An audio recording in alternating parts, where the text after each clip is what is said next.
ऐ महबूब आप फरमा दे ये अल्लाह एक है, मगर आया हुवल्लाहु अहद, कुल हुवल्लाहु अहद, आप फरमा दे वो अल्लाह एक है, अल्लाह एक है। सवाल ये है कि अल्लाह ने अपने बारे में फरमाया नहनु अक़रबु इलैहि मिन हब्लिल वरीद, मैं शहे रग से भी ज्यादा करीब हूँ। तो जब शहे रग से ज्यादा करीब है तो हादा का लफ्ज आना चाहिए, हादल्लाहु अहद, हुवल्लाहु अहद नहीं, हादल्लाहु अहद। और आप मेरे बारे में ये कहे क्योंकि आपने मुझे लाइव देखा है शबे मेराज में, इसलिए आप चश्मदीद गवाही दे के अल्लाह एक है।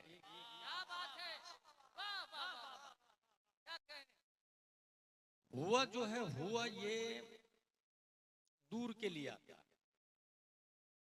प्रोनाउन तीन तरह के हैं,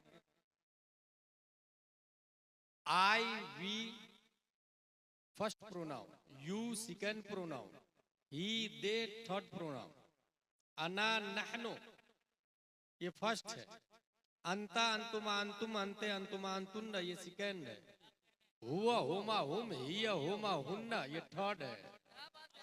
यहाँ हुआ का लफ्ज आया। सवाल ये है कि अल्लाह ने अपने बारे में फरमाया नहनु अक़रबु इलैहि मिन हब्लिल वरीद, मैं शहे रग से भी ज्यादा करीब हूँ। तो जब शहे रग से ज्यादा करीब है तो हादा का लफ्ज आना चाहिए, हादल्लाहु अहद, हुवल्लाहु अहद नहीं, हादल्लाहु अहद। ऐ महबूब आप फरमा दे ये अल्लाह एक है, मगर आया हुवल्लाहु अहद, कुल हुवल्लाहु अहद, आप फरमा दे वो अल्लाह एक है। ये जो हुआ जो आया ये शाने रुतबी के लिए आया कि ऐ महबूब यकीनन मैं शहे रग से ज्यादा करीब हूं मगर दिखता नहीं हूं, एबल टू टच नहीं हूं, एबल टू वॉच नहीं हूं, एबल टू लुक नहीं हूं। महबूब मैं शहे रग से ज्यादा करीब हूं, मैं लोगों से ज्यादा आपसे भी ज्यादा करीब हूं, शहे रग से ज्यादा करीब हूं, मगर जिस तरह आप दिखते हैं मैं दिखता नहीं। अब रहा ये कि अल्लाह तबारक व तआला कुरान शरीफ में खुद इरशाद फरमाया वल्लदीन आमनु अशद्दु हुब्बन लिल्लाह, मोमिन वो है जो अल्लाह के लिए इश्क करे और इश्क के लिए माशूक का मुजस्सम होना चाहिए। अगर किसी माशूक का ख्याल आए आए चला जाए उसे कहते हैं ख्याल, और अगर थोड़ी देर रुक करके जाए उसे कहते हैं मोहब्बत, और अगर आए और जाने का नाम नहीं ले उसे कहते हैं इश्क। परवरदिगार आलम हम तुझसे इश्क करे कैसे, क्योंकि तू तो शक्ल सूरत से पाक है, तू मुतजस्सिम होने से पाक है, तू मुतहय्यिज होने से पाक है। खल्लाक़े दो आलम ने इस एतराज के तदफिया के लिए दफा दखले मुकद्दर के तहत अपनी तजल्ली का एक चेहरा बनाया, able to watch, able to look, able to kiss, able to hug, able to catch, और उस तजल्ली के चेहरे का नाम मोहम्मद मुस्तफा दिया और दुनिया को पैगाम दिया मन युतिइर रसूल फक़द अता अल्लाह। अगर मुझसे इश्क करना हो तो इस चेहरे वाले मुस्तफा से इश्क कर लो, इनका चेहरा तुम्हारे दिलो दिमाग में बसेगा। अगर अच्छे से बसा लिया तो ये मुस्तफा से इश्क हो जाएगा, और जिसको मुस्तफा से इश्क हो जाए उसी का इश्क मेरा इश्क होता है। हाय हाय हाय हाय जिंदाबाद, वाह वाह वाह वाह वाह वाह वाह वाह वाह। खुदा खुदा का यही है दर, नहीं और कोई मफर मकर, जो वहां से हो यही आके हो, जो यहाँ नहीं हो।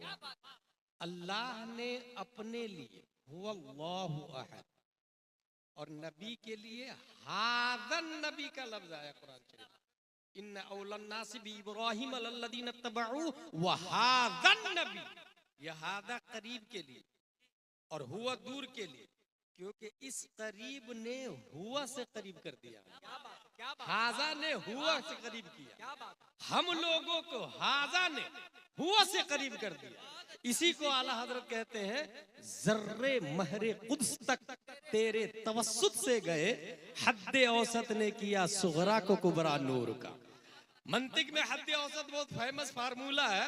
जैसे हलवा में शक्कर है और शक्कर मीठा है, शक्कर का लफ्ज 2 बार आया, इसी को कहते हैं हद औसत, उसको गिरा दे।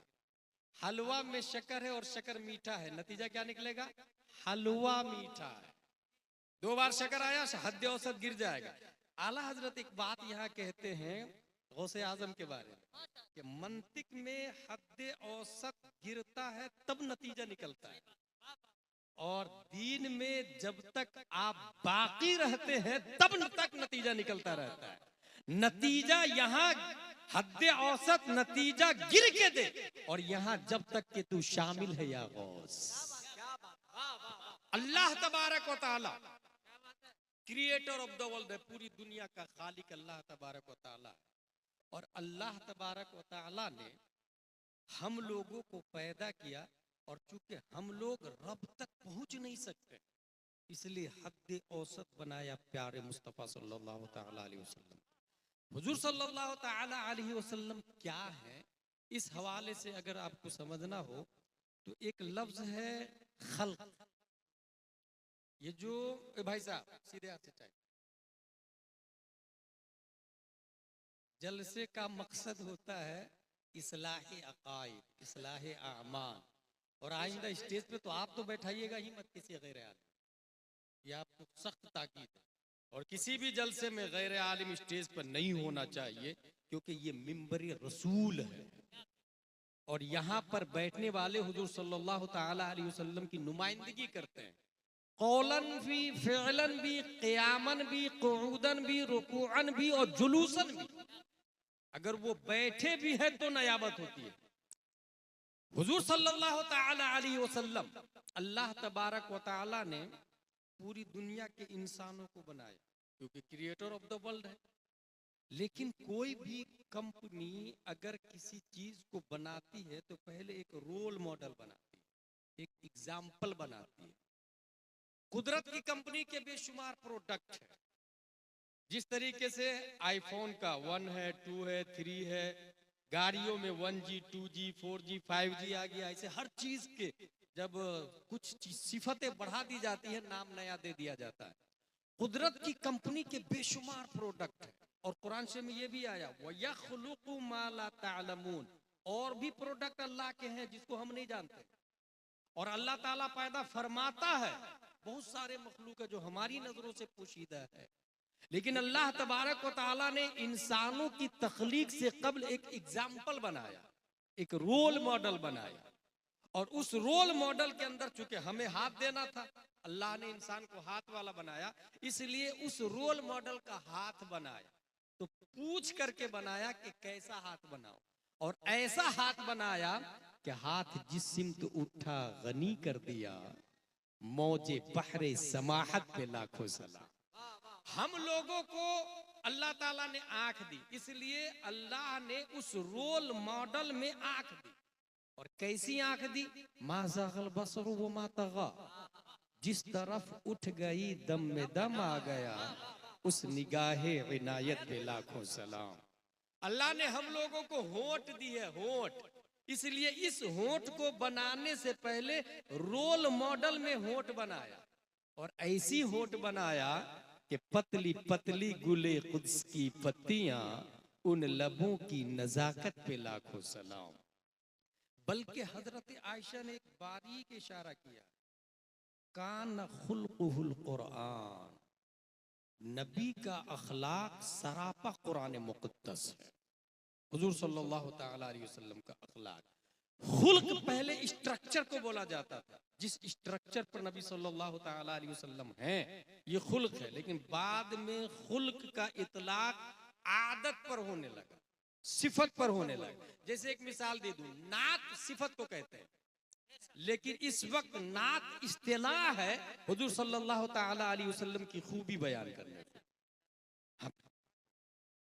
हुजूर सल्लल्लाहु तआला अलैहि वसल्लम के औसाफ बयान करने को, हुजूर सल्लल्लाहु तआला अलैहि वसल्लम की सिफत। खुद कुरान शरीफ में आला हज़रत रज़ियल्लाहु तआला अन्हु फरमाते हैं, कुरान की हर आयत के अंडर में 60,000 उलूम व फुनून, 60,000, और हर आयत में नाते मुस्तफा पिन्हा है। 77,450 कलिमा है, 6,616 आयतें हैं अल्लामा गुलाम रसूल सईदी की तहकीक के मुताबिक, और हर आयत में नात है।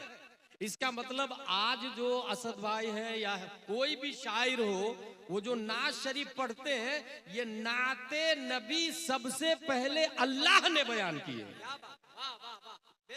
बाद में हजरत हसन की सुन्नत बनी है। सबसे पहले तो अल्लाह ने नात बयान की। कुरान की हर आयत में नाते नबी सल्लल्लाहु तआला अलैहि वसल्लम है।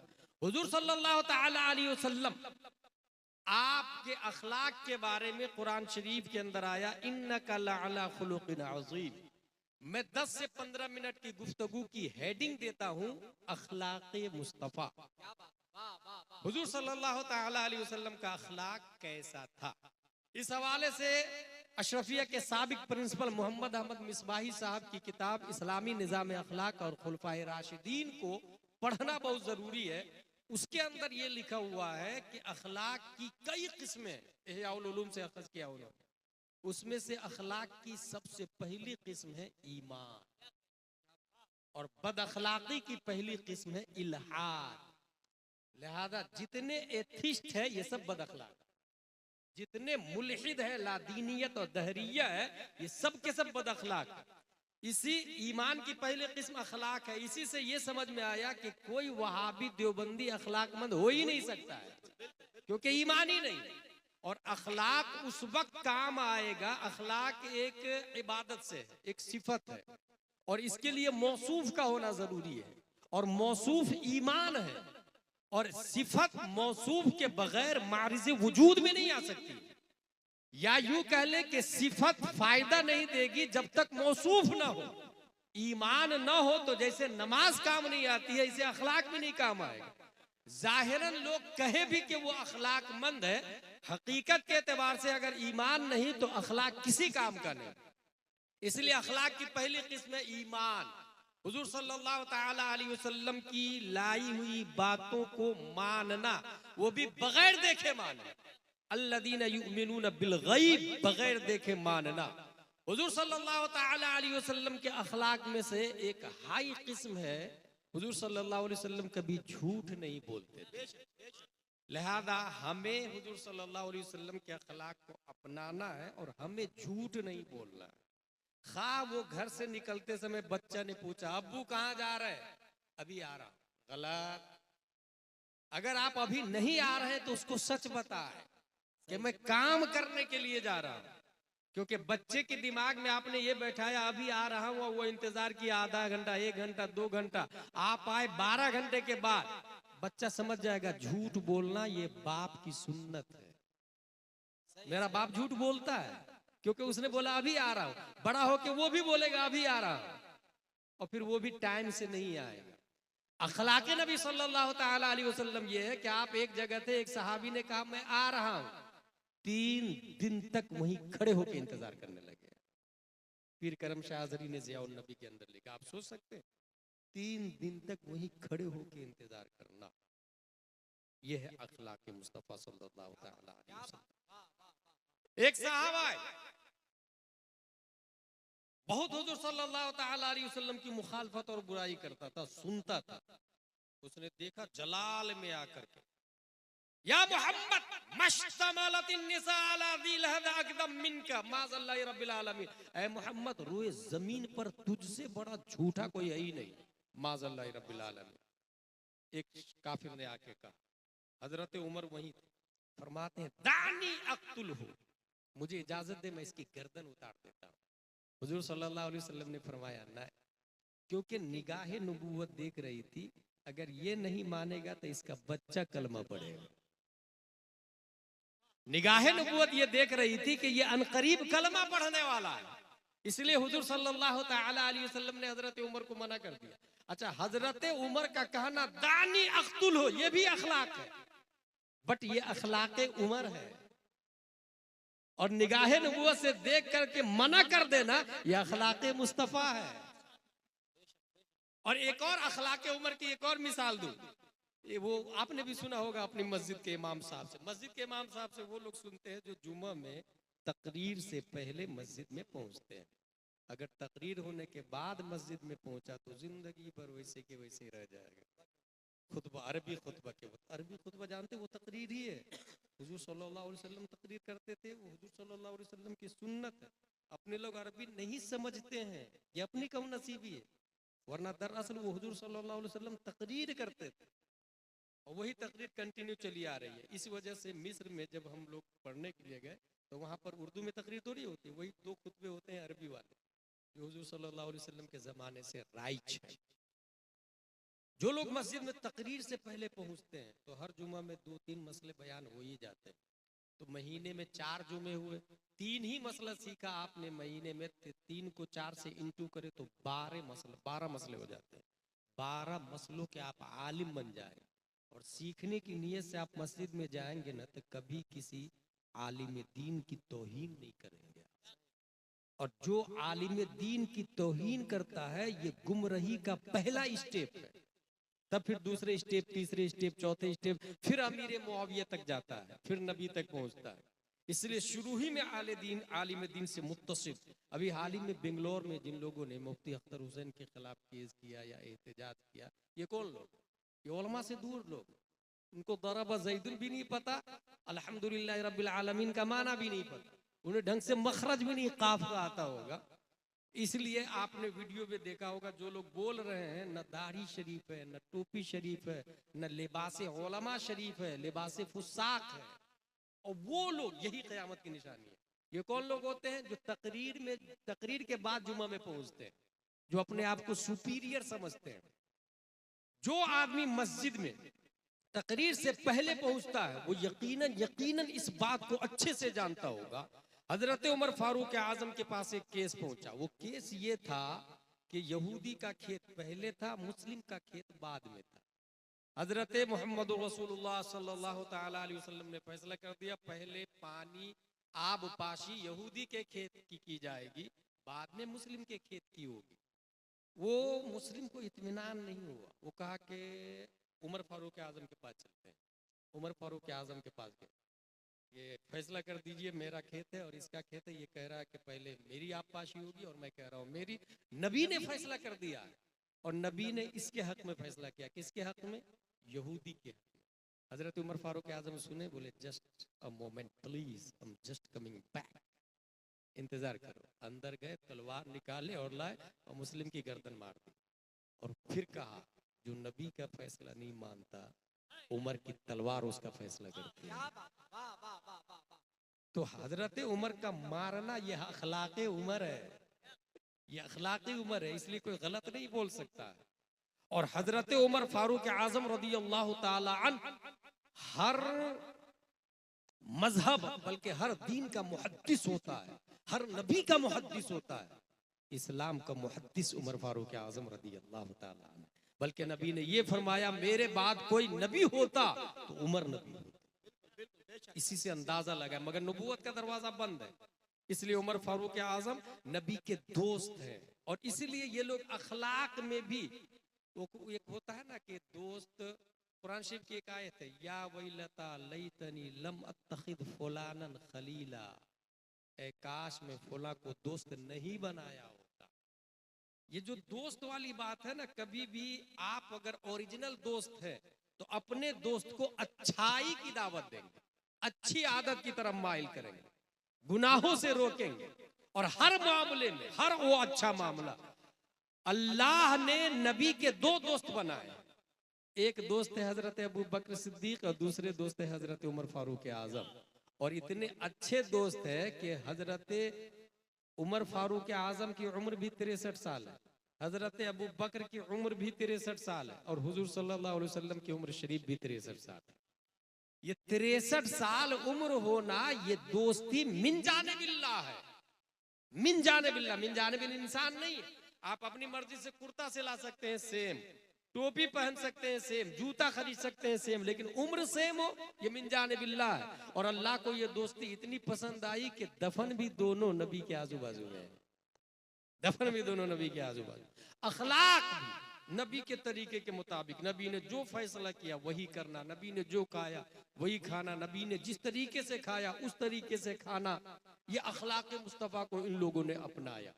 हुजूर सल्लल्लाहु ताला अलैहि वसल्लम मश्तमलतिन निसा अला दिल हदाकदम मिनका, यूं ही ये जुमला कहा उस काफिर ने हजरत उमर ने इजाजत ली, तलवार से गर्दन मार देता। आपने कहा नहीं।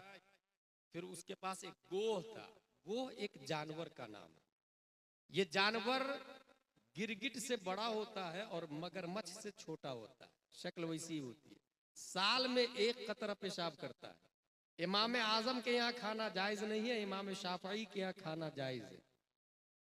वो आस्तीन में गोह का शिकार करके लाया था, नबी की कदमों में फेंका और कहा ला उमिन हत्ता युमिन हादा वब, मैं उस वक्त तक ईमान नहीं लाऊंगा जब तक ये गोह ही ईमान नहीं ले आता, जानवर ईमान नहीं ले आता।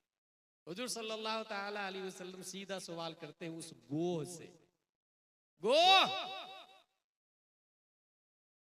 मन ताबुद, ऐ गोह तू किसकी पूजा करता है, तू किसकी इबादत करता है? वो जानवर जवाब देता है अल्लज़ी फिस समा अर्शुहु व फिल बहरि सबीलुहु व फिल जन्नति रहमतुहु व फिन नारि इकाबुहु, मैं उसकी इबादत करता हूँ। फिस समा अर्शुहु, आसमान पर जिसका अर्श है, जन्नत में जिसकी रहमत है, जहन्नम में जिसका इकाब है, समंदर में जिसके लिए रास्ता है। हुजूर सल्लल्लाहु अलैहि वसल्लम दूसरा सवाल करते हैं हु एम आई, मन अना, मैं कौन? वो जानवर बोलता है अंत रसूल रब्बिल आलमीन कद अफलह मन सद्दक़का व कद ख़ाब मन कज़्ज़बका, आप पूरी दुनिया के पालनहार के रसूल हैं, जिसने आपको माना वो कामयाब है और जो मैं नहीं माना वो तबाह व बर्बाद है। ये जुमला सुन करके अखलाक मुस्तफा देखे हुजूर सल्लल्लाहु ताला अलैहि वसल्लम के कैरेक्टर और रिसालत की गवाही एक जानवर दिया। जानवर का मालिक सोचता है कि मैं शिकार करके लाया और नबी की तारीफ कर रहा है, और कमेंडमेंट था, वादा था। अरब की एक खासियत थी जमाना जाहिलियत। जमाना जाहिलियत किसको कहते हैं? इस्लाम से, ऐलान इस्लाम से पहले के दौर को जमाना जाहिलियत कहा जाता है। और हुजूर सल्लल्लाहु अलैहि वसल्लम ने 40 साल के उम्र शरीफ में ऐलान नबूवत किया।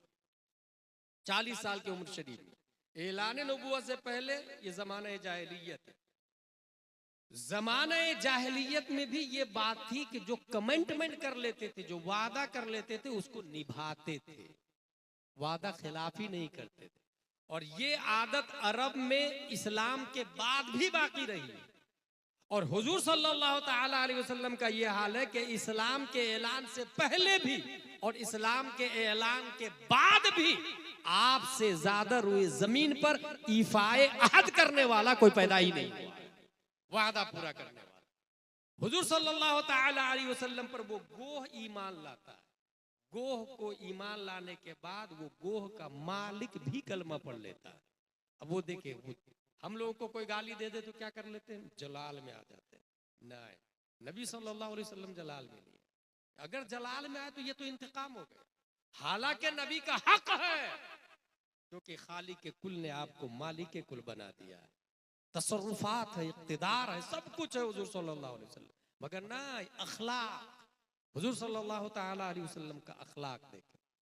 हुजूर सल्लल्लाहु अलैहि वसल्लम के अखलाक में से एक ये है कि आपसे कोई मांगता तो आप उसे खाली हाथ नहीं लौटाते थे। इसी को आला हजरत ने कहा नहीं सुनता ही नहीं, मांगने वाला तेरा। जितने लोगों ने मांगा, बल्कि मेरे करीम से गर कतरा किसी ने मांगा। अखलाक मुस्तफा में सखावत देखे आप। कतरा किसी ने मांगा, दरिया बहा दिए हैं, दुर बे बहा दिए हैं। ये क्या है भाई? दरिया बहा दिए हैं, दुर्बे बहा दिए हैं। कतरा, ये जो आप शबनम में बैठे हुए हैं, शामियाने से कतरा टपक रहा होगा, वो एक कतरा है। और दरिया कतरुन अला कतरिन इदज तमात नहरुन, कतरा कतरा से बनता है तो दरिया बनता है। वो जो आपने देखा होगा दरिया बहते हुए, सुनामी लहरें आ जाती है। सीमांचल से अच्छा और कौन समझ सकता है दरिया की तबाही। हासिल ये कि हुजूर से कतरा मांगा तो दरिया दिया, इसका क्या मतलब? अच्छा, कतरा मांगा तो दरिया दिया, ये भी समझ में आ गया। दुर बे बहा दिए। दुर कहते हैं मोती को, तो दर कतरा मांगा दरिया दिया, 1 रुपया मांगा 100 रुपया दिया, मगर कतरा मांगा तो मोती दिया। इसका क्या कनेक्शन है? इसमें क्या कनेक्टिविटी है? इसको समझना हो तो सुने। एक मौसम है जिसको कहते हैं नीसा। नीसा के मौसम में अबरे नीसा होता है, नीसा का बादल। उस मौसम में समंदर में सीप अपना मुंह खोल करके सतह आबे बहर पे ऐसे होता है, ऐसे समंदर में सीप मुंह खोले हुआ होता है। अबरे नीसा के बाद वो बाराने नीसा, वो नीसा का पानी, नीसा का एक कतरा, एक बूंद उस सीप में पड़ती है। जो ही सीप में बूंद पड़ी, वो सीप अपना मुंह बंद करके तहते आबे बहर में बैठ जाता है, समंदर के नीचे बैठ जाता है। और चंद महीनों के बाद में वही बूंद मोती की शक्ल इख्तियार करता है, जिसको कहते हैं दुर, बेबहा, अनमोल मोती। उसी मोती को क्वीन खरीदती है और बड़ी बड़ी महारानियों के गलों का हार वही दुर बेबहा बनता है, वो मोती। आला हजरत रज़ियल्लाहु ताला अन्हु ने जो फरमाया है, मेरे करीम से अगर कतरा किसी ने मांगा तो उस कतरा की तरफ आला हजरत की जब तवज्जो आती है तो दोनों कतरा को देखते हैं। एक वो कतरा जो सीप के मुंह में आता है, और दूसरा वो कतरा जो कतरा कतरा से मिलके दरिया बनता है। इसलिए आला हजरत ने दोनों तरफ इशारा कर दिया कि हुजूर सल्लल्लाहु ताला अलैहि वसल्लम उस सखी का नाम है कि अगर कतरा मांगा तो एक तरफ दरिया देते हैं जिसकी वैल्यू हो सकता है कम हो, मगर दूसरी तरफ अनमोल मोती भी देते हैं। और ये लफ्ज इसलिए इस्तेमाल किया कि कयामत तक नबी की सखावत का मुकाबला दुनिया में कोई कर ही नहीं सकता है। मेरे करीम से गर कतरा किसी ने मांगा। अच्छा, उस सीप पे गौर करेंगे तो एक बात समझ में आएगी कि वो सीप जो ही बूंद उसमें पड़ी, वो सीप सीधा नीचे बैठ जाता है जाकर। ऐसे ही इस अजहरुल उलूम में इंसान खाली आता है, खाली सीप आता है। मुतबहिर माहिर उलमा उसमें इल्म की बूंद डालते हैं, इल्म मुस्तफा डालते हैं, दरसे मुस्तफा डालते हैं, हदीसे मुस्तफा डालते हैं। वो बाप और माँ के घर से एक आम कतरा बन के आता है, अजहरुल उलूम वाले उसे दुर बेबहा बना के भेजते हैं, उसे हाफिज कुरान बना के भेजते हैं, उसे कारी कुरान बना के भेजते हैं। यहीं से एक और बात समझ में आती है, अगर कोई शख्स, कोई इंसान अपने बाप की पीठ से माँ के पेट में मुंतकिल होता है, गौर से सुनिएगा मेरी बात, कोई इंसान बाप की पीठ से माँ के पेट में मुंतकिल होता है, 9 महीने माँ के पेट में रहता है, उस माँ को चाहिए उस सीप की तरह तहते आब में बैठ जाए, घूमे नहीं इधर उधर, दाएं बाएं नहीं करे, बाहर न फिरे, अजनबी मर्दों से इख्तिलात न हो, उसकी आवाज गैर महरम न सुने, वो दूसरे मर्दे को न देखे और न अपना चेहरा देखने दे। वो सीप से मोती उस वक्त निकलता है जब वो अबरे नीसा की एक बूंद लेके संभाल कर तहते आब में बैठ जाता है। समंदर के नीचे वो सीप बैठ गया, मखसूस मुद्दत के बाद में उससे अनमोल मोती निकलते हैं। ऐसे ही जो माँ अपने बच्चे को शिकमे सुल्बे पेदर से अपने शिकम में मुंतकिल होने के बाद में अपने घर के कोने में बैठ जाती है, कुरान की तिलावत करती है, नाते नबी पढ़ती है, सूरह यासीन पढ़ती है, सूरह बकरा पढ़ती है, सूरह माइदा पढ़ती है, हदाई के बख्शिश का मुताला करती है, सामान्य बख्शिश का मुताला करती है, सफीने बख्शिश का मुताला करती है। अब जो बच्चा पैदा होगा वो आम बच्चा नहीं होगा, वही बच्चा कभी मुजाहिदे मिल्लत बन के पैदा होता, कभी ताजुश शरिया बन के पैदा होता, तो कभी वक्त का मुफ्ती आजम बन के पैदा होता।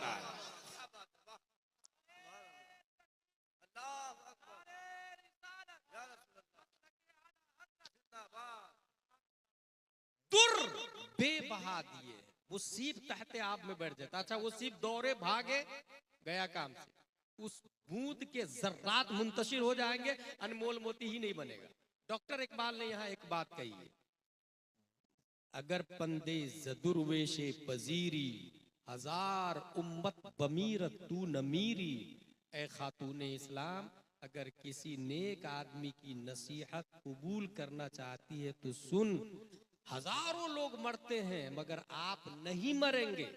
बतूली बाश व पिन्हा शो अजी असर, सिफते फातिमा को अपना लें और दुनिया से पोशीदा हो जाए कि दर आगोशे शब्बीरे बगीरी, ताकि आपके आगोश में भी वक्त का शब्बीर जन्म ले, आपके आगोश और पेट से भी वक्त का शब्बीर पैदा हो।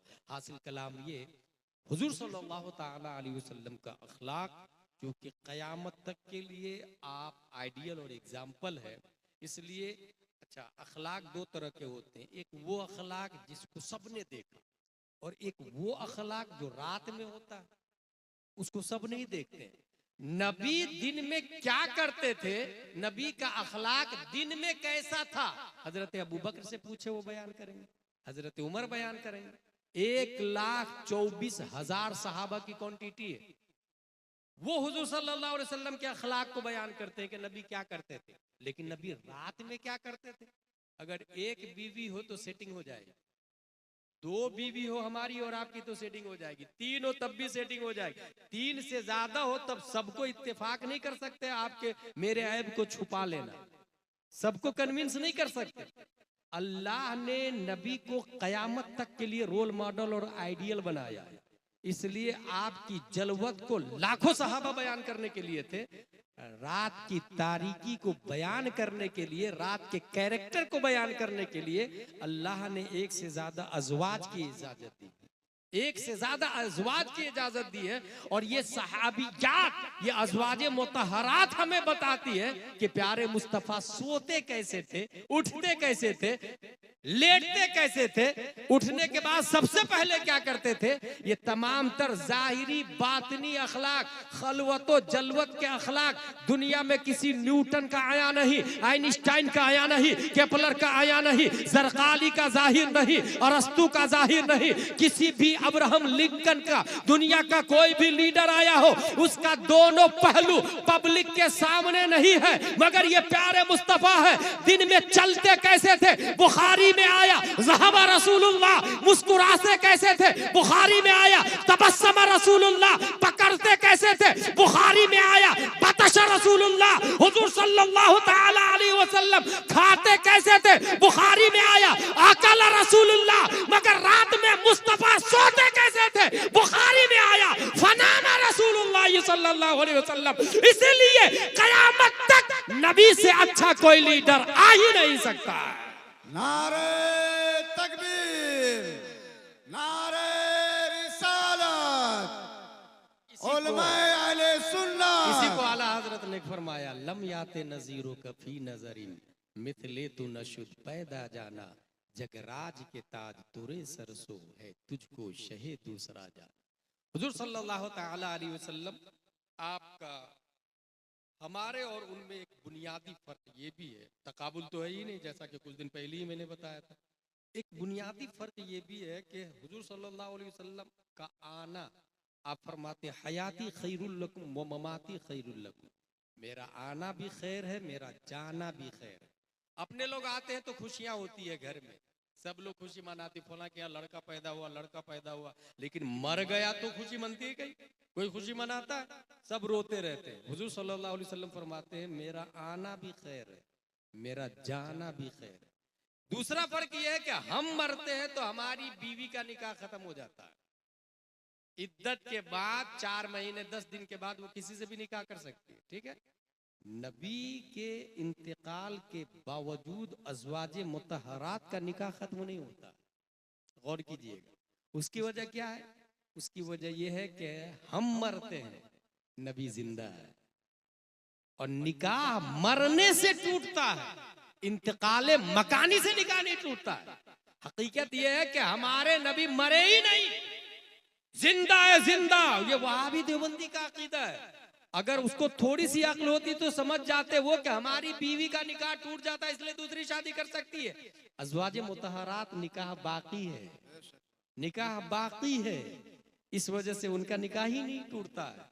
यहीं से ये समझ में आया हमारे नबी सल्लल्लाहु ताला अलैहि वसल्लम कायनात में सबसे अफजल व आला है, आपका अखलाक सबसे अफजल व आला है। नबी के सदक़े में हम लोग दूसरी उम्मतों से मुमताज है इस बुनियाद पर कि नबी की उम्मत है, नबी की वसातत और नबी के तवस्सुत से। इसलिए हमारे ऊपर लाजिम है अखलाक नबी को अपनाए, झूठ न बोले, ईमान लाना अखलाक की पहली किस्म। दूसरी किस्म पढ़ना, ये भी अखलाक की दूसरी बुनियादी किस्म है। इल्म हासिल करना, जहालत ये बदअखलाकी है, इल्म हासिल करना ये अखलाक है, जाहिल रहना ये बदअखलाकी है। अच्छा, ज़माने जाहिलियत जो अभी मैंने बताया, गौर कीजिएगा, ज़माने जाहिलियत और ज़माने जाहिलियत के अपोजिट में कौन सा ज़माना आता है? ज़माना इस्लाम। करेक्ट, सही जवाब दिया आपने। ज़माने जाहिलियत के मुकाबिल में कौन सा ज़माना आता है? ज़माना इस्लाम। लेकिन सवाल यह है कि जहालत के मुकाबिल में ज़माना इल्म आना चाहिए ना, ज़माना इस्लाम क्यों आया? इसमें बारीक इशारा है कि मुसलमान जाहिल नहीं हो सकता है। इस्लाम नाम ही है इल्म का, मुसलमान हो और इल्म ना हो हैरत की बात है। मुसलमान और इलिटरेसी हैरत की बात है। पहली आयत इकरा और कारिय कुरान इल्म से खाली, हैरत की बात। जमाने जहालत के मुकाबले में इस्लाम का आना इस बात की दलील है कि इल्म मुसलमानों ही का हक है। पूरी दुनिया में इल्म की नशर व इशाअत हम ही ने की है, टेक्नोलॉजी की इजाद हम ही ने की है, दुनिया के अंदर स्पेस में जाने का तरीका और सलीका हमने बताया है, उड़ने का तरीका, परवाज, कुव्वते परवाज हमने दी है। वमा खलकना समावाति वल अर्द वमा बैनहुमा लाइबिन, नहीं सुना आपने? लतरकबुन्ना तबक़न अन तबक़ फमा लहुम ला युमिनून, नहीं सुना आपने? बेशुमार टेक्नोलॉजी का इशारा कुरान मुक़द्दस के अंदर मौजूद है, बल्कि वो रोशनी के हवाले से आया। मैं यातीनी बिअशया क़ब्ल अन यातूनी मुस्लिमीन क़ाल इफ़रीतुम मिनल जिन्न अना आतीका बिही क़ब्ल अन तक़ूम मिन मक़ामिक। ये इस आयत से आप पहले ये सुन ले कि बहुत सारे आप में से लोग हैं जो बाबा के पास जाते हैं और कहते देखिए ना मुझे क्या हो गया है। बाबा चेक करेंगे तुम्हारा नाम, माँ का नाम, आज दिन कौन सा है, और इंटू करेंगे और ज़र्ब लगा के 0 निकले तो ये 1 निकले तो ये 2 निकले तो ये 3 निकले तो ये 50,000 लगे। पूरा शमशान घाट है आपके ऊपर। और जो करोड़पति आदमी है ना वो 50,000 दे भी देता है, मेहनत लगेगी जरा। अच्छा, इस आड़ में कितने बाबा कितने हरामकारी कर रहे हैं आपको पता ही नहीं। बहुत सारी औरतें जिन्नात से परेशान है, बाबा के पास जा रही है, बाबा ही के पास रह रही है। बहुत सारे बाबा ये बोल रहे हैं कि ये मेरे पास रहेगी तभी जिन्नात उतरेगा। इस तरीके से पब्लिक की बेवकूफी है। ये जहालत किसकी? ये बदअखलाकी पब्लिक की है। अखलाक मुस्तफा को समझा ही नहीं उसने। एक बाबा ऐसा भी दुनिया में है, उसने सीधा क्या किया है, एक चौकोर रूम बनाया, मुरब्बा 10 बाई 10 का एक रूम, उसमें 4 गेट लगाया और बैठा हुआ एक तरफ, 4 गेट लगाया, बाउंड्री वाल बनाया चारों तरफ से, और बाउंड्री वाल में एक ही गेट है। गेट पे अपना असिस्टेंट बैठा के रखा, कोई भी आता है उससे पूछता है असिस्टेंट क्या हो रहा, बोले वो बुखार लग रहा है, गेट नंबर 1 से जाना। तुमको क्या हुआ है, बोले वो जिन्नात लग रहा है, गेट नंबर 2 से जाना। सबको ऐसे ही बता देता। मेरी बीवी मेरी बात नहीं मान रही, गेट नंबर 3 से जाना। यूं ही वो गेट नंबर 3 से एंट्री किया, अच्छा तुम्हारी बीवी तुम्हारे कहने में नहीं, सामने वाला सोता बाबा को कैसे पता चला। और इस तरीके से हजारों 95% बाबा हरामखोरी और हरामकारी कर रहे हैं, 95%। यकीन न हो तो आप अपने एरिया के किसी अच्छे आलिम से किसी मशहूर बाबा के बारे में पूछे, वो फौरन बता दे। और सिर्फ छोटे मोटे नहीं, जो आदमी साइकिल पे आया था वो फॉर्च्यूनर पे चल रहा है। पब्लिक बेवकूफ। देखिए ना मेरे ऊपर जिन्नात लग। एक आदमी, मेरा एक दोस्त अहमदाबाद में, बड़ी अच्छी बात बताया आप, उसके पास एक आदमी पहुंचा, बोले माँ भी राजी, बाप भी राजी, सब कुछ राजी है, बस लड़की राजी नहीं हो रही है। आप ऐसा ताबीज दे दीजिए कि लड़की फट से हाँ बोल दे। वो हमारे दोस्त कहते हैं अगर ऐसा ताबीज होता तो मैं हीरोइन को नहीं दे देता। तो क्या पब्लिक की बेवकूफी हो गई है भाई। भाई इस्लाम कहता है आप जाके पैगाम देना, आप बात करें ना उसके माँ बाप से, आप अपने बाप को भेजे ना। आप अगर फकीर है तो वक्त के बादशाह को भी निकाह का पैगाम देना जायज। ये इस्लाम का तरीका, इस्लाम का तरीका। और अगर इस्लाम के तरीके को अपनाए तो इब्राहिम बिन अदहम ने वक्त के बादशाह को पैगाम दिया। बादशाह ने शर्त रखी, हीरा लेकर के आओ, वो हीरा लेकर के आए। दूसरी शर्त रख दी, क्योंकि बादशाह की नियत ही नहीं थी शादी करने की। ब्लैक हीरा लेकर के आओ, वो ब्लैक हीरा भी लेकर के आ गए। फिर नियत बदल गई, लड़की ही का इंतकाल हो गया, लड़की को दफन कर दिया गया। इब्राहिम बिन अदम इतने बड़े जुनून वाले अल्लाह के वली, जाके लाश उखाड़ करके जंगल में लाके रख दी। बोले शादी तो इसी से करूंगा। खल्लाके दो आलम ने, अल्लाह तबारक व तआला ने 2 फरिश्ता को भेजा। 2 फरिश्ते गवाह की शक्ल में आए, कुछ सूंघाए, उससे वो खातून होश में आती, जिंदा हो जाती है। शरबत पिलाया गया, बिल्कुल खूबसूरत हसीन खातून थी। उन दोनों गवाहों ने निकाह पढ़ाया, दोनों जिंदगी गुजारने लगे। बच्चा भी पैदा हुआ, इब्राहिम बिन अदम का बच्चा भी पैदा हुआ। हासिल ये कि अगर मोहब्बत शरीयत के दायरे में हो तो महबूब को अल्लाह मरने के बाद भी जिंदा कर देता है। मगर ये हरामकारियां, ये जीएफ रखना, ये गर्लफ्रेंड रखना, ये लिविंग में रहना, ये तो सरासर हराम है ना भाई साहब। ये कौन सी दुनिया में जी रहे हैं आप? कभी इस्लाम को समझे तो सही, कभी अखलाके मुस्तफा को समझे तो सही। हुजूर सल्लल्लाहु अलैहि वसल्लम ने बाज़ाब्ता अपने मुंह बोले बेटे के या पैगाम, एक बादी उनके निकाह में आई, उनके हिस्से में आई। आपने कहा इसको मेरे निकाह में दे दो, मैं निकाह करूंगा मेरे हवाले का। इस्लाम का तरीका अपनाए ना भाई। एक नहीं मानेंगे कोई बात नहीं, लेकिन शरीयत के दायरे में रहे, इससे बहुत बरकत होगी, बहुत ज्यादा बरकत होगी। हासिल ये हुजूर सल्लल्लाहु ताला अलैहि वसल्लम के अखलाक हसना में से झूठ नहीं बोलना, वादा खिलाफी नहीं करना, इल्म हासिल करना। शैतान और भूत ये हर जमाने में शैतान रहे हैं, आज ही नहीं है, हर जमाने में है। तो ये बाबा लोग जो आगे बढ़ रहे हैं ना, ये हम जाके कहते हैं कि वो देखिए ना परेशान कर रहा है, इसलिए वो हरामखोरी और हरामकारी दोनों वो कर रहे हो। कुरान शरीफ की ये जो आयत है, ये आयत बता रही है कि जिन्नात की ताकत ज्यादा नहीं है, इंसान की ताकत उससे ज्यादा है। जो आयत मैंने तिलावत की, हजरत सुलेमान अलैहिस्सलाम ने कहा कौन है बिल्कीस के तख्त को उठा करके लाएगा? एक जिन्नात खड़ा हुआ, हजरत मैं लाऊंगा। जिन खड़ा हुआ, बोले कितनी देर में लाएगा? बोले आप अपनी जगह से खड़े हो, उससे पहले लाके रख दूंगा। कहा इससे भी पहले मुझे चाहिए। क़ाल अल्लज़ी इंदहु इल्मुम मिनल किताब अना आतिका बिही क़ब्ल अन यर्तद्दा इलैका तरफुक, पलक झिपकने से पहले मैं लाके रख दूंगा। एक आलिम दीन ने बोला, आलिम दीन ने बोला। कहा लेकर क्या? वहीं से हाथ बढ़ाए और लाके रख दिया। अल बैरूनी ने इस आयत पे गौर की कि ये इतने किलोमीटर के फासले पर बिल्कीस का तख्त इतने स्पीड से आया कैसे? पढ़ते पढ़ते बार बार पढ़ते पढ़ते पढ़ते उसने नजरिया दिया, किसी भी ठोस चीज को एनर्जी वे में कन्वर्ट कर दिया जाए तो उसकी रफ्तार मटेरियलिस्टिक से कन्वर्ट होके अनमटेरियलिस्टिक में आ जाती है, यानी उसकी रफ्तार रोशनी की तरह हो जाती है। यहीं से ये नजरिया दिया और उसी नजरिए के तहत टेलीविजन के इजाद होता है, फोन का वजूद होता है, वगैरह वगैरह वगैरह। हासिल इंसान की ताकत जिन्नात से ज्यादा है, बशर्ते कि वो इंसान नबी का गुलाम हो, उसके पास नबी का अखलाक हो, उसके पास नबी का कैरेक्टर हो। अल्लाह तबारक व तआला हम सबको कुरान शरीफ, हदीस शरीफ, फिक्र शरीफ पढ़ने, समझने, अमल करने की तौफीक अता फरमाए। अपने इदारे पर खुसूसी तवज्जो दें, क्योंकि इदारा है तो मस्जिद के इमाम अच्छे रहेंगे, इदारा नहीं तो मस्जिद के इमाम अच्छे नहीं, और मस्जिद के इमाम अच्छे नहीं तो आज तो स्टेज पे गैर आलिम बैठा, कल मस्जिद के मुसल्ले पे भी गैर आलिम होगा और कोई पूछने वाला नहीं होगा। मगर कभी भी ऐसी नौबत आए तो इमाम हुसैन को याद कर लीजिएगा, उन्होंने सर दे दिया, बेटा दिया, घर दे दिया, मगर यजीद शराबी था मुसल्ले इमामत पर, उसको बर्दाश्त नहीं किया है।